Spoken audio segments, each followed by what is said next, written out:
Olá, vamos dar continuidade então ao estudo dos direitos e deveres individuais e coletivos. Direito de reunião e de associação.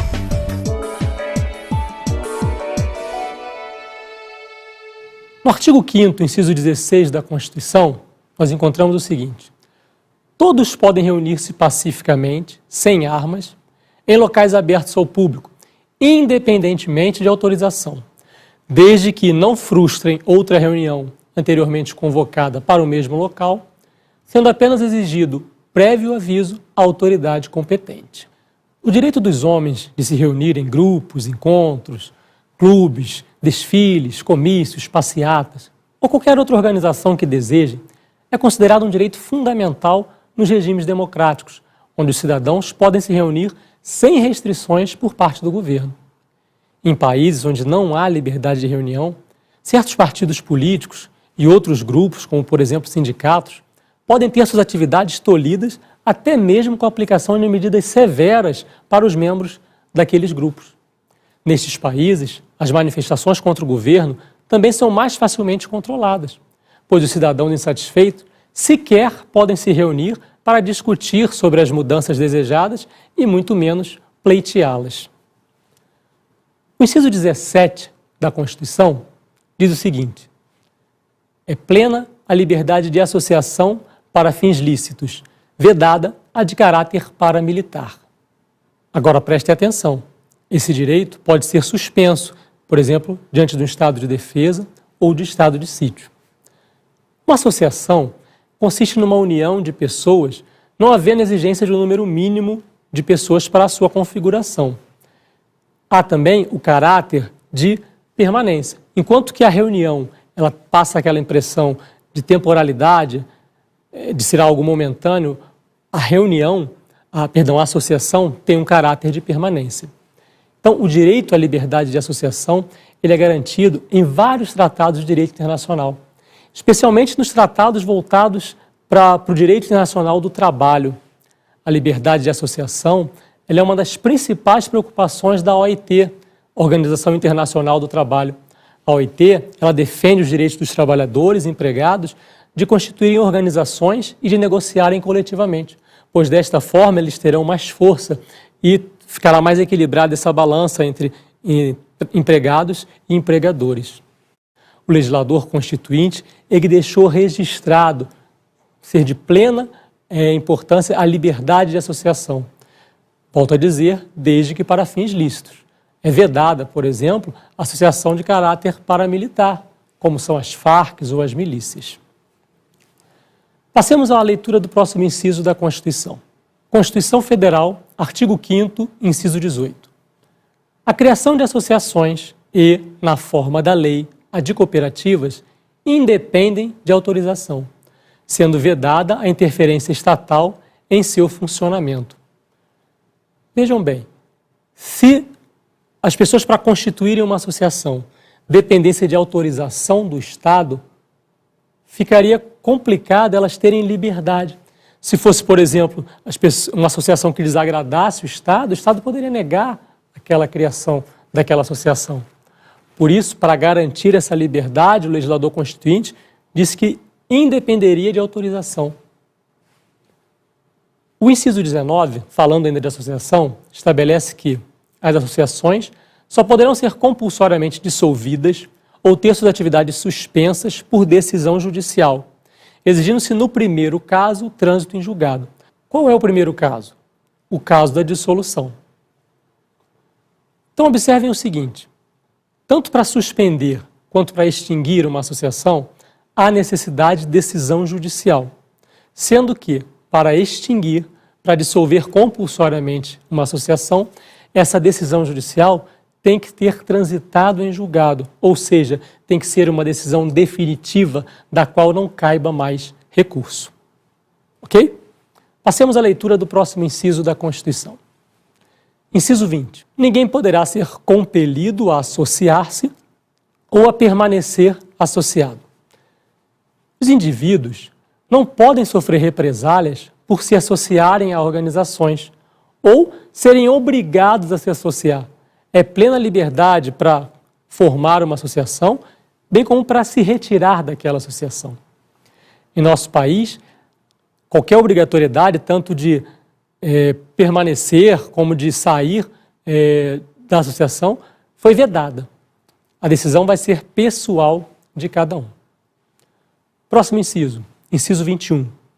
Diz o seguinte: as entidades associativas, quando expressamente autorizadas, têm legitimidade para representar seus filiados, judicial ou extrajudicialmente.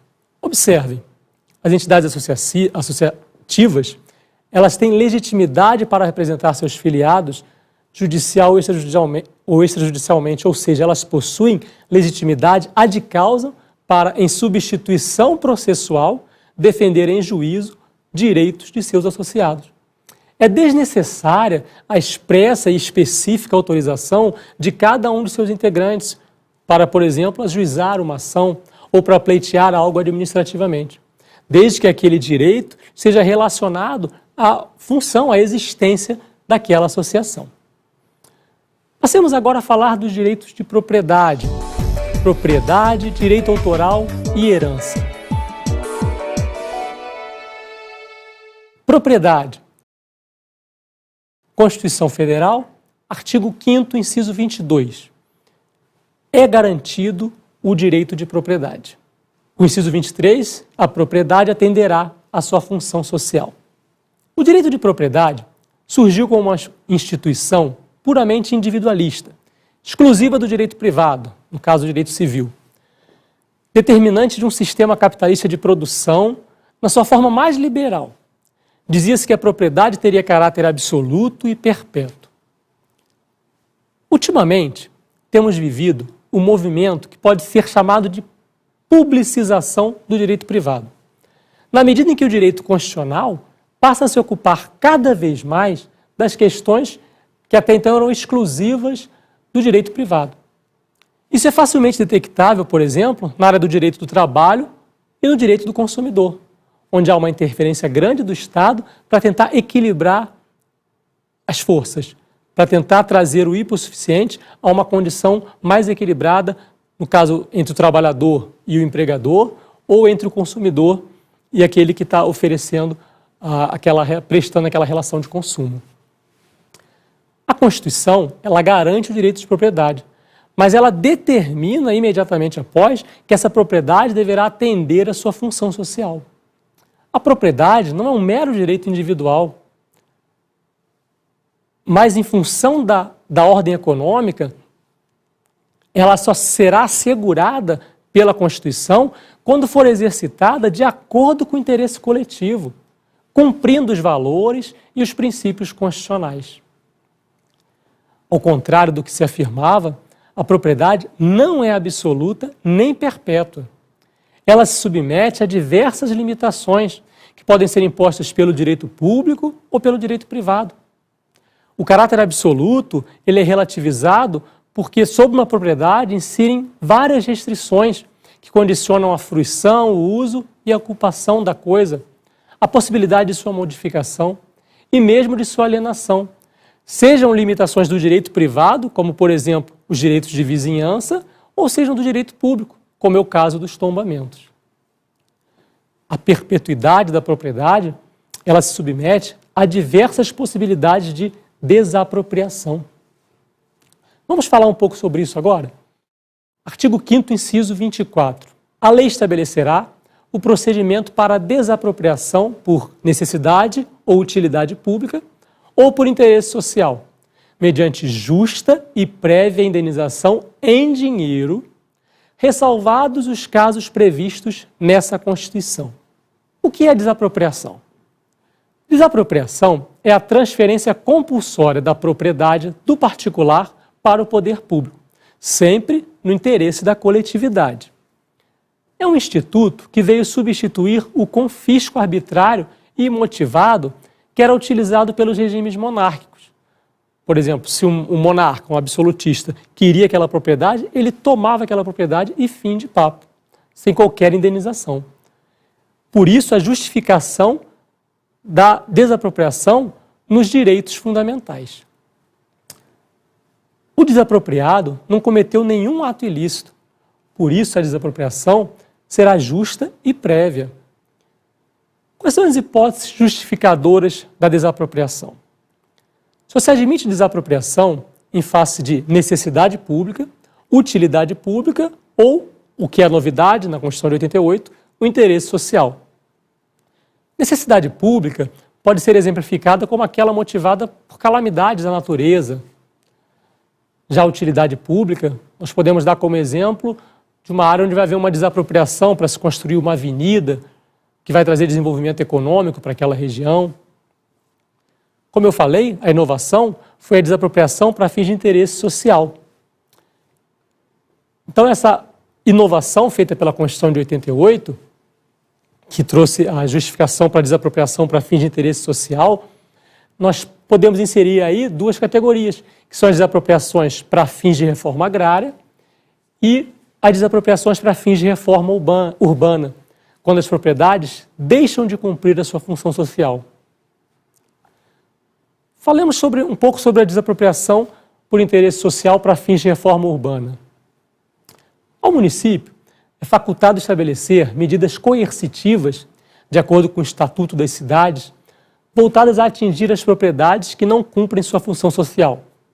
Por exemplo, um terreno abandonado, que está propiciando acúmulo de lixo, de mosquitos, de ratos, assim por diante. Qual é o objetivo? O objetivo é que o proprietário do solo urbano não edificado, subutilizado ou não utilizado, promova seu adequado aproveitamento. Que medidas podem ser tomadas, então? O artigo 182 da Constituição nos diz que medidas são essas. Artigo 182, parágrafo 4º.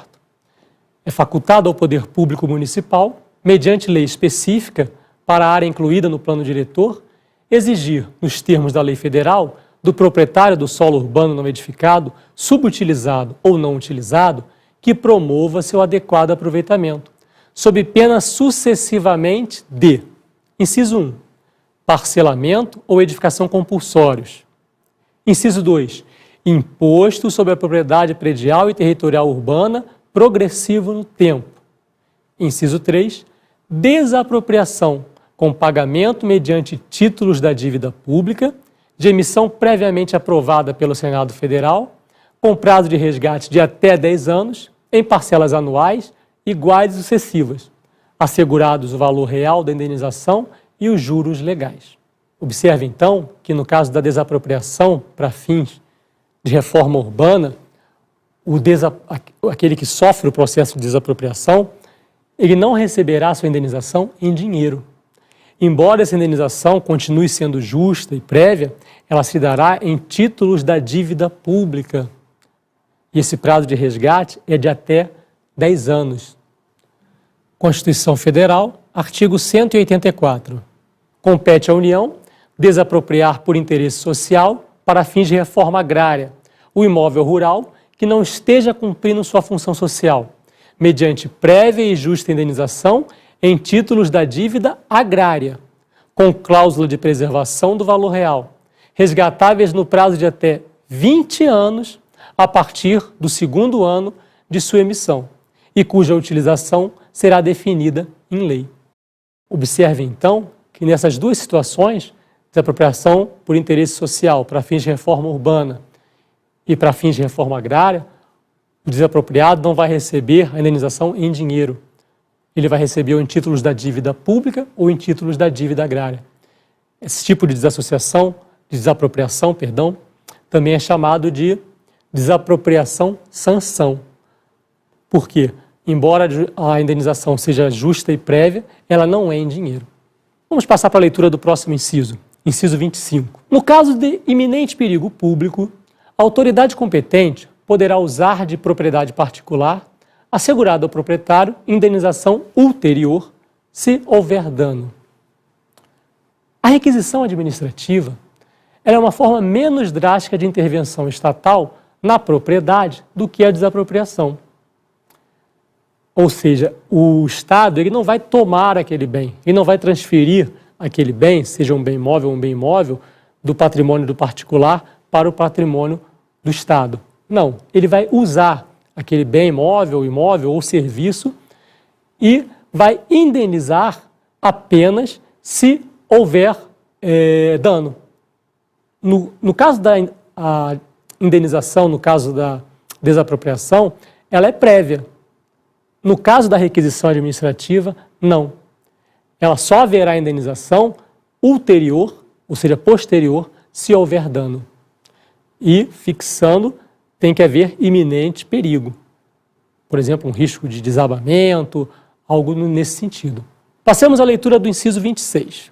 A pequena propriedade rural, assim definida em lei, desde que trabalhada pela família, não será objeto de penhora para pagamento de débitos decorrentes de sua atividade produtiva, dispondo a lei sobre os meios de financiar o seu desenvolvimento.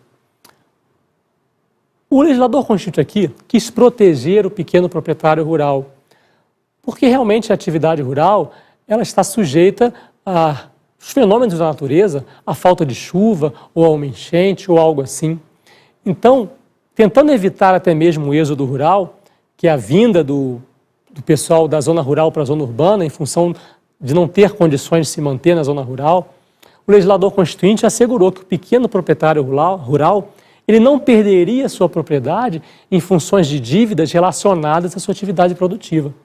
Então, por exemplo, se o pequeno proprietário vai a um banco, consegue um financiamento, compra sementes, compra insumos, tratores, e por uma questão de fenômenos de natureza não consegue produzir, ele não perderá o seu imóvel em função dessas dívidas. Mas observem que tem que ser uma dívida relacionada à produção daquela propriedade. Ele não pode chegar num banco, pedir empréstimo para comprar insumos agrícolas e comprar televisão, home theater e automóvel e depois deixa de pagar sua dívida e aí sua propriedade estaria protegida? Não, não é essa a situação. Então, quais são as condições? Tem que ser uma pequena propriedade rural e a Lei 4.504 de 64, que é o Estatuto da Terra, é que vai definir o que é uma pequena propriedade rural. Essa pequena propriedade rural tem que ser trabalhada exclusivamente pela família, sem empregados, e a dívida tem que ser relacionada com a atividade produtiva. Falemos agora do direito autoral. Inciso 27 do artigo 5º. Aos autores pertence o direito exclusivo de utilização, publicação ou reprodução de suas obras, transmissível aos herdeiros pelo tempo que a lei fixar. Vamos comentar esses incisos seguidos de uma única vez. Vamos passar a leitura do inciso 28. Inciso 28 diz: são assegurados nos termos da lei, a linha A proteção às participações individuais em obras coletivas e a reprodução da imagem e voz humanas, inclusive nas atividades desportivas. O inciso 28 veio proteger os direitos relativos à reprodução da imagem e da voz aos participantes em obras coletivas. Ao assegurar a proteção à participação individual em obras coletivas, a Constituição Federal consagrou o chamado direito de arena, remetendo à legislação infraconstitucional a sua regulamentação. No que diz respeito aos atletas profissionais de futebol, a norma de regência, no caso, é a Lei 9.615 de 98. Essa lei, no seu artigo 42, define o direito de arena. Passemos à leitura da linha B do inciso 28. O direito de fiscalização do aproveitamento econômico das obras que criarem ou de que participarem aos criadores, aos intérpretes e às respectivas representações sindicais e associativas. Ninguém melhor do que os próprios autores, participantes ou sindicatos e associações que os representam para fiscalizar o proveito econômico das obras. Por isso, o legislador constituinte assegurou a eles este direito. Próximo inciso, inciso 29. A lei assegurará aos autores de inventos industriais privilégio temporário para sua utilização, bem como proteção às criações industriais, à propriedade das marcas, aos nomes de empresas e a outros signos distintivos, tendo em vista o interesse social e o desenvolvimento tecnológico e econômico do país. O privilégio de invenção industrial, ele assegura ao inventor o direito de obter patente que lhe garanta a propriedade do invento e o direito exclusivo de utilização do objeto da patente e o consequente direito de impedir que um terceiro faça. Ao contrário do direito autoral, que é vitalício para o autor e temporário só a partir da sua morte, o privilégio de invenção é temporário ainda para o inventor. Herança. Inciso 30 do artigo 5º da Constituição diz o seguinte: é garantido o direito de herança. E logo em sequência, o inciso 31 diz: a sucessão de bens de estrangeiros situados no país será regulada pela lei brasileira, com benefício do cônjuge ou dos filhos brasileiros, sempre que não lhes seja mais favorável a lei pessoal do decujus. O direito de herança foi alçado à categoria constitucional pela primeira vez como garantia contra ingerências indevidas do Estado. Em norma típica do direito internacional privado, que visa proteger o cônjuge sobrevivente e os descendentes brasileiros, o legislador constituinte determinou que a sucessão dos bens de estrangeiros que sejam situados no Brasil será regulada sempre pela lei mais benéfica, pela lei mais favorável para o eventual herdeiro brasileiro, seja o cônjuge, sejam os filhos. A lei mais benigna é que será aplicada, seja a lei brasileira ou seja a lei do país do decujus, no caso daquele que faleceu e deixou bens situados no Brasil. Deveres do Estado e garantias diante da lei. Deveres do Estado. Artigo 5º, inciso 32. O Estado promoverá, na forma da lei, a defesa do consumidor. Esta é uma típica norma programática. O legislador constituinte deu um comando ao legislador ordinário, ao legislador infraconstitucional, de que elaborasse uma lei, elaborasse uma norma jurídica, disciplinando a proteção ao consumidor. O artigo 48 do Ato das Disposições Constitucionais Transitórias, ele determinava que o Código de Defesa do Consumidor fosse elaborado em 120 dias contados da promulgação da Constituição. A Constituição foi promulgada em 5 de outubro de 88, em até 120 dias deveria ser elaborada a norma jurídica tratando da defesa do consumidor. Na verdade, isso só veio acontecer em 11 de setembro de 1990, com a publicação da Lei 8.078, conhecida como Código de Defesa do Consumidor. O Código de Defesa do Consumidor foi um marco nas relações de consumo, nas relações consumeristas. Anteriormente, por exemplo, se você comprava um produto eletrônico e ele vinha com defeito, você tinha que provar que aquele produto veio com defeito. Hoje em dia, inverteu-se o ônus da prova. O vendedor é que tem que provar que aquele produto estava em boas condições quando foi vendido. E essa prova não é fácil. Então, muitas das questões são resolvidas sem a necessidade de se recorrer ao Poder Judiciário. Inciso 33.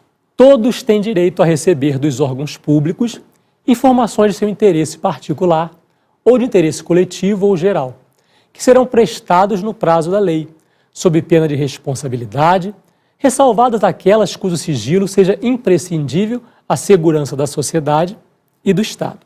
O inciso 34, por sua vez, estabelece que são a todos assegurados, independentemente do pagamento de taxas, a linha A, o direito de petição aos poderes públicos em defesa de direitos ou contra a ilegalidade ou abuso de poder, e a linha B, a obtenção de certidões em repartições públicas para a defesa de direitos e esclarecimento de situações de interesse pessoal. Segundo José Afonso da Silva, o direito de petição define-se como o direito que pertence a uma pessoa de invocar a atenção dos poderes públicos sobre uma questão ou situação, seja para denunciar uma lesão concreta e pedir a reorientação da situação, seja para solicitar uma modificação do direito em vigor no sentido mais favorável à liberdade. Há nele uma dimensão coletiva consistente na busca ou defesa de direitos ou interesses gerais da coletividade.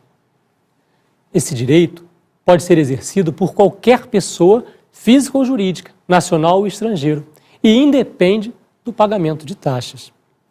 Em relação à obtenção de certidões, também independentemente do pagamento de taxas, o artigo 1º da Lei 9.051, de 95, dispõe que as certidões para a defesa dos direitos e esclarecimento de situações requeridas aos órgãos da administração centralizada ou autárquica, às empresas públicas, às sociedades de economia mista e às fundações públicas da União, dos Estados, do Distrito Federal e dos municípios, deverão ser expedidas num prazo improrrogável de 15 dias, contados do registro do pedido no órgão expedidor. Garantias diante da lei. Constituição Federal, artigo 5º, inciso 35. A lei não excluirá da apreciação do Poder Judiciário, lesão ou ameaça a direito. Esse princípio garante ao Poder Judiciário sua competência para dizer o direito com força definitiva. Qualquer lide, qualquer litígio pode ser levado ao conhecimento do Poder Judiciário. O legislador ordinário não pode, sem razoabilidade, restringir o acesso do indivíduo ao Poder Judiciário. Em consonância com esse princípio, nós temos o seguinte. Primeiro, no Brasil, só o Poder Judiciário tem competência para dizer o direito com força de coisa julgada. Ou seja, mesmo as decisões administrativas definitivas e recorríveis no âmbito administrativo podem ser objeto de reexame pelo Poder Judiciário. Segundo, a via administrativa, em regra, funciona como uma mera faculdade ao indivíduo. Nada impede que o indivíduo opte por buscar a tutela jurisdicional sem antes passar pelo processo administrativo. Ele vai direto ao Poder Judiciário. Mas cabe destacar que há duas situações em que se exige, para proteção judicial, o exaurimento da via administrativa. Que situações são essas? No habeas data, um remédio constitucional que nós vamos comentar mais à frente, a obrigatoriedade do exaurimento da via administrativa antes do ajuizamento da ação. Então, o autor da ação de habeas data, ele tem que provar que foi a administração, recorreu e que foi negada aquela informação a ele ou ela não foi prestada no tempo previsto pela lei, para depois poder levar essa situação a juízo. E nas lides desportivas, em que se exige a passagem pela justiça desportiva antes da justiça comum, de acordo com o que dispõe o artigo 217, parágrafo 1º da Constituição Federal. Então, cuidado, embora o termo utilizado seja justiça desportiva, trata-se de um órgão da administração e não de um órgão do Poder Judiciário. Prosseguindo, inciso 36. A lei não prejudicará o direito adquirido, o ato jurídico perfeito e a coisa julgada. Trata-se de direito do indivíduo, em face de uma nova lei, que prejudicaria situações que já foram consolidadas sob a vigência da lei passada. Direito adquirido é aquele que se aperfeiçoou, que reuniu todos os elementos necessários à sua formação sob a égide da lei vigente, da lei antiga.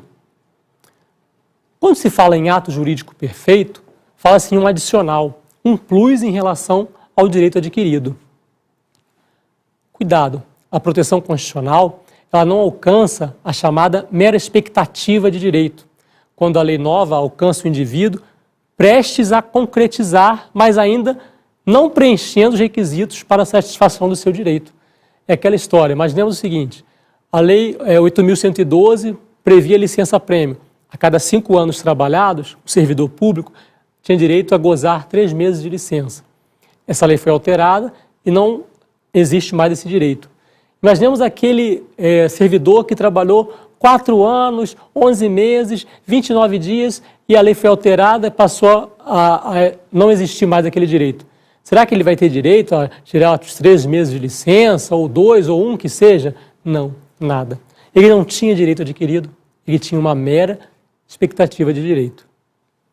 Coisa julgada, por sua vez, é a decisão judicial irrecorrível, contra a qual não caiba mais recurso. É aquela que se dá no âmbito de um processo judicial, por tornar imutável aquela decisão. É o chamado trânsito em julgado. Passemos a falar agora sobre os crimes, penas e direitos dos presos.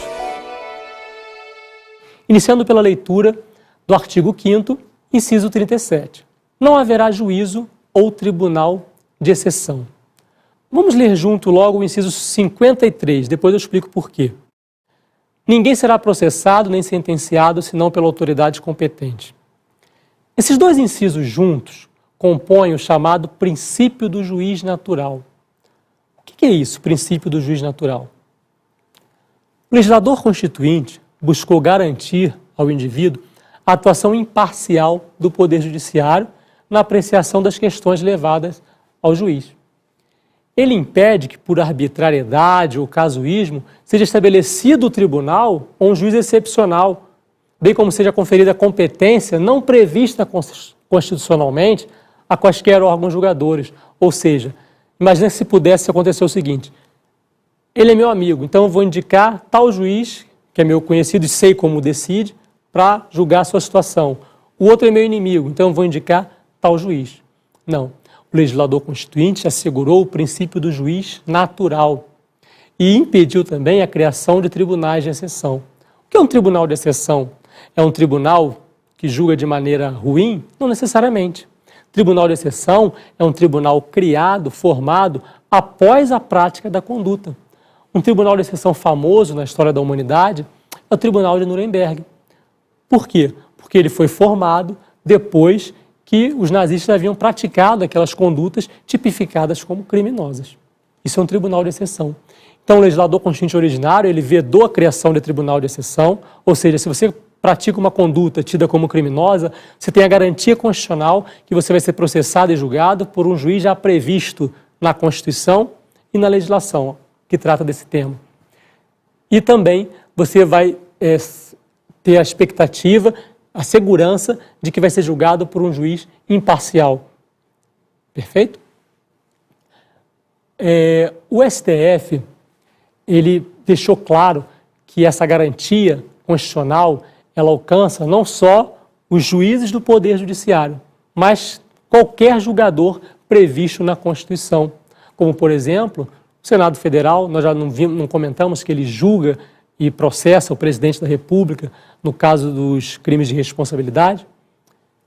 Então, esse benefício, esse direito constitucional, ele é assegurado não apenas no âmbito do Poder Judiciário, mas estendido a qualquer julgador previsto na Constituição. Passemos à leitura do próximo inciso. Artigo 5º, inciso 38. É reconhecida a instituição do júri com a organização que lidera a lei, assegurados, a linha A plenitude de defesa, a linha B, o sigilo das votações, a linha C, a soberania dos vereditos e a linha D, a competência para o julgamento dos crimes dolosos contra a vida. A instituição do júri, ela dá ao cidadão o direito de ser julgado por seus pares, por seus iguais, escolhidos de forma aleatória entre os cidadãos daquela localidade. No Brasil, o Tribunal do Júri é presidido por um juiz togado, um juiz de carreira, e composto de 21 jurados, sorteados dentre os cidadãos eleitores do município. E quais são essas garantias constitucionais do Tribunal do Júri? Plenitude de defesa, ou seja, a ampla defesa e o contraditório, são garantias constitucionais que foram previstas lá no artigo 5º, inciso 55 da Constituição, e que se aplicam também ao Tribunal do Júri. Desnecessário, né? É óbvio que elas se aplicam a qualquer processo no âmbito do Poder Judiciário e também dos processos administrativos. Sigilo das votações. Com sigilo, busca-se garantir a imparcialidade, a independência, a liberdade de convicção e de opinião dos jurados. Cuidado aqui com o filme americano, né? Nos filmes americanos, a gente vê um jurado tentando convencer o outro, as decisões tendo que ser tomadas por unanimidade. No Brasil, não é assim que funciona. Tá? Aqui a votação ela é sigilosa. Soberania dos vereditos. O que significa isso? A decisão do Tribunal do Júri ela é soberana. Não pode o juiz que preside o tribunal impor a sua vontade sobre os jurados. Além disso, a decisão não pode ser substituída por uma outra proferida pelos tribunais do Poder Judiciário. O STF, Supremo Tribunal Federal, firmou a orientação de que a soberania do veredito, do júri, não exclui a recorribilidade de suas decisões. A decisão do Tribunal do Júri ela é passível de recurso para os tribunais do Poder Judiciário. O que ocorre é o seguinte, de acordo com o STF, o tribunal não poderá reformar, substituir a decisão proferida pelo júri popular. O que o tribunal fará, se for o caso, será declarar a nulidade do julgamento realizado pelo júri popular para que seja então proferida nova decisão. Por quem? Por um novo tribunal do júri. Declarada a nulidade da decisão, retornam-se os autos ao tribunal do júri para novo julgamento. Competência para o julgamento dos crimes dolosos contra a vida, ou seja, aqueles crimes em que há a intenção de matar. Mas cuidado, nem todo crime doloso contra a vida será julgado pelo tribunal do júri. Autoridades com foro privilegiado não se submetem ao tribunal do júri. Por exemplo, os membros do Congresso Nacional, Procurador da República, eles serão julgados, Procurador-Geral da República, perdão, eles serão julgados pelo STF, de acordo com o que dispõe o artigo 102, inciso 1, a linha B da Constituição. Crimes. Passemos à leitura do próximo inciso. Inciso 39. Não há crime sem lei anterior que o defina, nem pena sem prévia cominação legal. De acordo com o princípio da legalidade penal, só constituem ilícitos penais as condutas assim especificadas em lei formal antes de sua concretização, e que as penalidades cabíveis também devam necessariamente constar da lei. Inciso 40. A lei penal não retroagirá, salvo para beneficiar o réu. Deste dispositivo constitucional, pode-se concluir que a lei penal posterior mais severa é irretroativa, não alcança fatos pretéritos. Por outro lado, a lei penal posterior mais benéfica, essa sim retroage, volta ao tempo para favorecer o réu. Inciso 41. A lei punirá qualquer discriminação atentatória dos direitos e liberdades fundamentais. Esse inciso traz apenas um comando para o legislador ordinário. Mais um exemplo de norma programática. O legislador constituinte originário deu uma indicação para o legislador ordinário de que fizesse uma lei prevendo essa garantia para os direitos e liberdades fundamentais, a punição para o desrespeito aos direitos e liberdades fundamentais. Inciso 42. A prática de racismo constitui crime inafiançável e imprescritível, sujeito à pena de reclusão nos termos da lei. Fiança é a prestação de uma garantia ao juízo, normalmente em dinheiro, para assegurar que o réu não vá fugir ao responder um processo criminal em liberdade. A inafiançabilidade e a imprescritibilidade são impostas pelo Constituinte aquilo que ele considera mais reprovável. A prescrição é um instituto que não deve ser repudiado. A prescrição é, em poucas palavras, uma das formas pelas quais se extingue o direito de punir um fato por parte do Estado. É aquela história de que o direito não socorre a quem dorme. O Estado tem um prazo para punir. Se ele perde esse prazo, ele não tem mais o direito de punição. E, infelizmente, o legislador constituinte aqui, ele alçou o crime de racismo, que realmente deve ser punido de forma grave, à imprescritibilidade. Um exagero. Isso não é a minha opinião. Isso é a opinião da doutrina majoritária. Passemos ao próximo inciso da Constituição. Inciso 43. A lei considerará crimes inafiançáveis e insuscetíveis de graça ou anistia a prática de tortura, o tráfico ilícito de entorpecentes e drogas afins, o terrorismo e os definidos como crimes hediondos, por eles respondendo os mandantes, os executores e os que, podendo evitá-los, se omitirem. Observem que a Constituição determinou uma resposta legal mais dura a estes crimes, vedando aos seus autores alguns institutos penais, como o direito à fiança e a possibilidade de obterem graça ou anistia. Mas observem também que esses crimes aqui prescrevem. A tortura prescreve, o terrorismo prescreve, enquanto que o crime de racismo não. O exagero do legislador constituinte, concorda?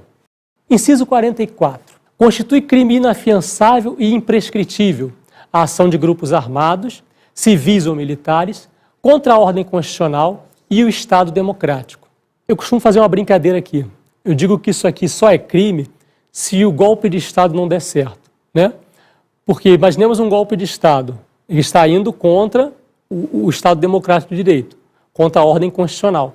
Mas se ele der certo, os vencedores serão heróis revolucionários, né? Mas, se o golpe der errado, esse crime é um crime imprescritível. Penas. Artigo 5º, inciso 45. Nenhuma pena passará da pessoa do condenado, podendo a obrigação de reparar o dano e a decretação do perdimento de bens ser, nos termos da lei, estendidas aos sucessores e contra eles executadas até o limite do valor do patrimônio transferido.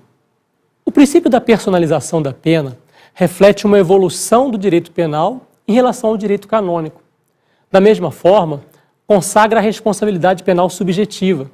Somente quem, de algum modo, concorreu para o crime poderá ser por ele responsabilizado e na medida da sua culpabilidade, afastando, portanto, a possibilidade de admitir-se a responsabilidade objetiva em direito penal, o que, aliás, é uma tendência mundial.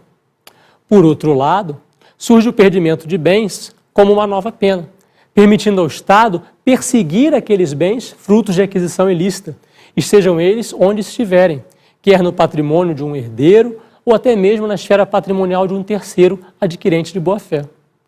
Todavia, observe-se que, por princípio de justiça, a extensão dessa responsabilidade patrimonial não atinge aqueles bens cuja origem é notoriamente ilícita. É o que se entende da expressão até o limite do patrimônio transferido. Inciso 46. A lei regulará a individualização da pena e adotará, entre outras, as seguintes. A linha A, privação ou restrição da liberdade. A linha B, perda de bens. A linha C, multa. A linha D, prestação social alternativa. E a linha E, suspensão ou interdição de direitos. O inciso 46 consagra o princípio da individualização da pena. Este princípio determina que a imposição da pena, conforme definido em lei, leve em consideração as características pessoais do réu.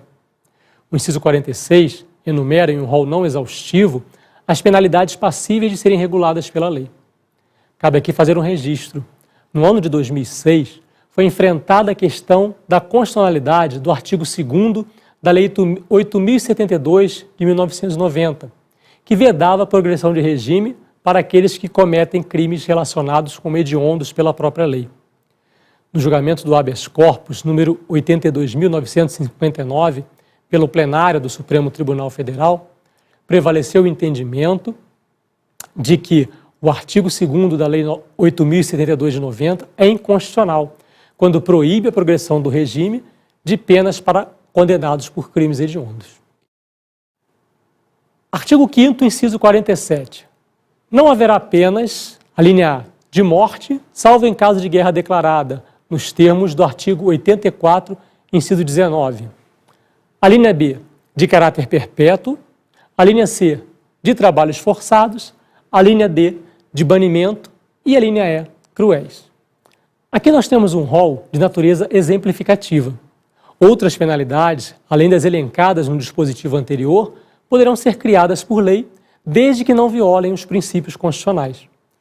A vedação à pena de morte tem caráter relativo, já que tal penalidade é passível de aplicação em caso de guerra declarada, de acordo com o artigo 84, inciso 19 da Constituição.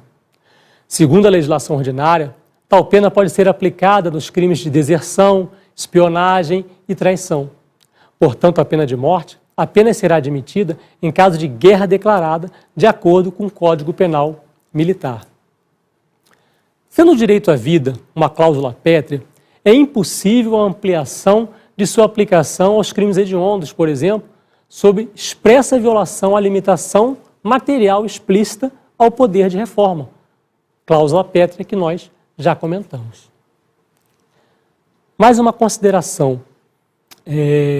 Pena de prisão perpétua, ela é vedada pela Constituição. Por isso, o tempo de cumprimento das penas privativas de liberdade, de acordo com a nossa legislação infraconstitucional, não pode ser superior a 30 anos. É interessante observar aqui que a Constituição não veda apenas a pena de prisão perpétua, a privação de liberdade pelo resto da vida, mas qualquer pena de caráter perpétuo. Dessa forma, uma pena de nunca mais poder dirigir ou exercer determinada profissão são modalidades de pena também proibidas pela Constituição, embora estejam previstas em algumas leis. Mas são leis flagrantemente inconstitucionais. Podemos citar também a Lei 8.112 de 90, o regime jurídico dos servidores públicos federais. Essa lei penaliza com a proibição de nunca mais retornar ao serviço público federal o servidor que for demitido por alguns dos motivos listados na lei, como, por exemplo, cometimento de crime contra a administração pública. Quanto aos trabalhos forçados, cabe frisar que fere os direitos humanos dos presos. Logo, vai contra o princípio da dignidade da pessoa humana. Além disso, os instrumentos de trabalho em mãos dos presos de alta periculosidade podem se transformar em um ambiente de fuga ou de agressão. Por isso, o legislador constituinte vedou esse tipo de pena. Muitos legisladores que participaram da Assembleia Nacional Constituinte sofreram a pena de banimento sob regime militar no país, razão pela qual, procurando preservar as gerações futuras desse tipo de situação, eles vedaram a pena de banimento, que é um ato unilateral que permite ao Estado expulsar brasileiros natos e naturalizados. Por fim, penas cruéis é uma expressão imprecisa. O que é uma pena cruel? Não se encontra isso nem na Constituição, nem na legislação ordinária. Na falta de uma conceituação legal, devemos considerar como cruéis as penalidades que afrontam a dignidade da pessoa humana, que acarreta o sofrimento físico e mental, além dos limites admitidos pela legislação penal. O inciso 48. A pena será cumprida em estabelecimentos distintos de acordo com a natureza do delito, a idade e o sexo do apenado. A Constituição exige que o Estado mantenha estabelecimentos correcionais de segurança máxima, média e mínima, a fim de servirem para o cumprimento progressivo da pena. Há que se assegurar o direito dos presos. O inciso 49 fala sobre isso. Ele diz: é assegurado aos presos o respeito à integridade física e moral. Será que havia necessidade disso? O artigo 50, por sua vez, diz: às presidiárias serão asseguradas condições para que possam permanecer com seus filhos durante o período de amamentação. Observem que, mais uma vez, o legislador constituinte preferiu pecar pelo excesso. É óbvio que a República Federativa do Brasil, sendo um Estado democrático de direito e tendo por princípio a dignidade da pessoa humana, teria de assegurar direitos aos presos. Mas como o legislador constituinte passou por isso, sofreu na pele e resolveu deixar registrado. Vamos então à resolução das questões?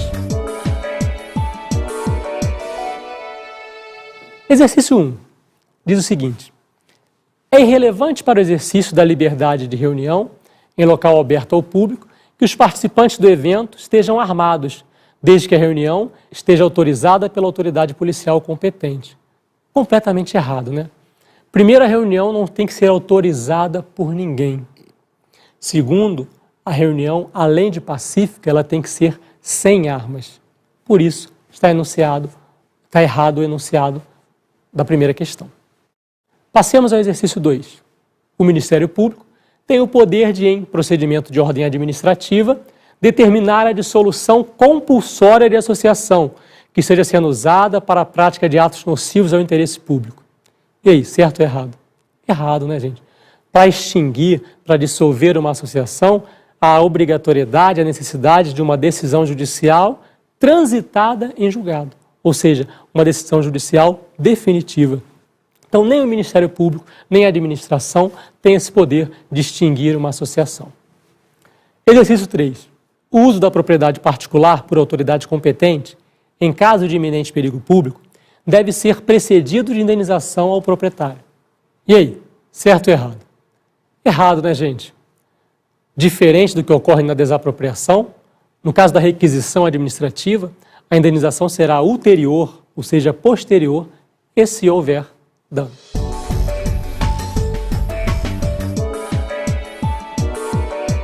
Leiam o edital do concurso integralmente. Conheçam bem a banca examinadora. Façam diversos exercícios dessa banca. Bons estudos e até o nosso próximo encontro.